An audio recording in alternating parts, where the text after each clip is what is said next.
Hello everyone, welcome to SR tutorials. Friends, ఈ వీడియోలో మనం గ్రేడ్ 2 భాషా పండితులకు పదోన్నతులు ఇవ్వాలి అంటూ నమస్తే తెలంగాణ పేపర్లో అయితే పబ్లిష్ అయిందనమాట. సో దీని గురించి అయితే తెలుసుకుందాం.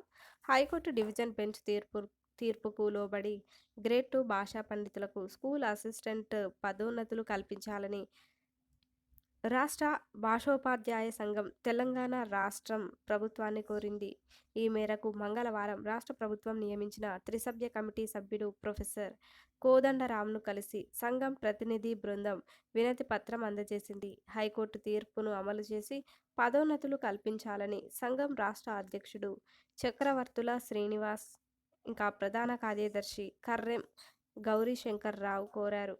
వినతి పత్రం ఇచ్చిన వారిలో సంఘం నేతలు షేక్ హాజీ నూజీరాణి, జగదీశ్వర్, ఇంకా ఎండి హమీద్, చౌడవరం చంద్రమోహన్, వెంకటేశ్వర్లు, కుమారస్వామి, శ్రీహరి, భాస్కర్, రాజ్ గోపాల్ సింగ్, సంతోష్, జంగయ్య తదితరులు ఉన్నారు అంటే. సో ఈ విధంగా అయితే వచ్చిందనమాట.